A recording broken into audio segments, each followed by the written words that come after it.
السلام عليكم البنات، كي دايرين؟ لاباس عليكم؟ كنتمنى ان شاء الله يا ربي كلكم تكونوا على خير. جيت ان شاء الله اليوم نوجد معكم واحد التحليه.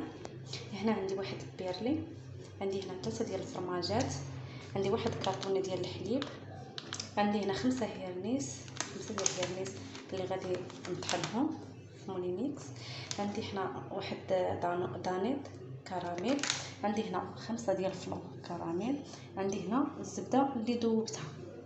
المهم خليكم معايا ان شاء الله مع الطريقه.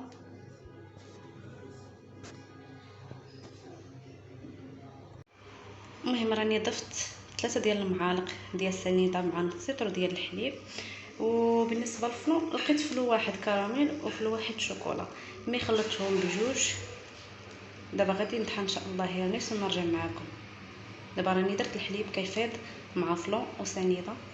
هنا البنات من بعد ما طحنت داك هيرنيس ضفت عليه داك الزبده كامله اللي ذوبت.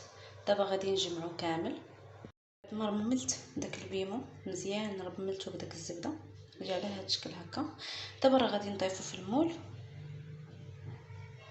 هنا في كاس ديال مولينيكس راني ضفت داك فلو اللي وجدت قبيله، وضفت بيرلي، وضفت 3 ديال الفرماجات، وغادي نزيد نضيف شويه ديال البسكويت اللي طحنت قبيله، وغادي نطحن كلشي. دابا من بعد ما استفدت داك البسكويت هنا في داك السيركل اللي داير جا على هذا الشكل هكا، نبسطو بالمعلقه ولا معيشقه. المهم غنطحن دابا الخليط. كيجيني الخليط على هذا الشكل هكا. دابا غادي نكبو وسط داك المول. البنات كيجي على هذا الشكل هكا. انا درتو دابا من الفوق داك البيمو اللي في هذا السيركل هذا. غادي ندخلو دابا للثلاجه تيبرد ان شاء الله، وغندير فوقو داك دانيت كراميل ونرجع معكم ان شاء الله. بالحق حتى يبرد مزيان وشد فراسو، عاد غندير فوقو دانيت كراميل.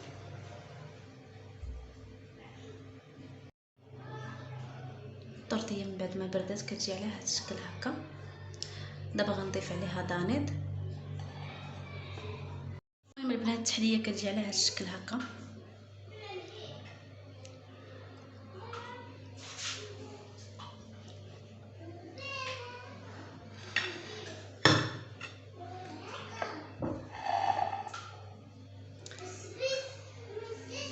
كتجي على هذا الشكل.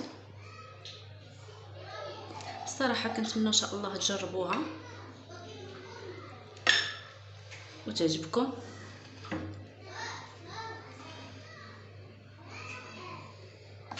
المهم خليتكم على خير، وشكرا لكم بزاف على المتابعه، ونهاركم مبروك.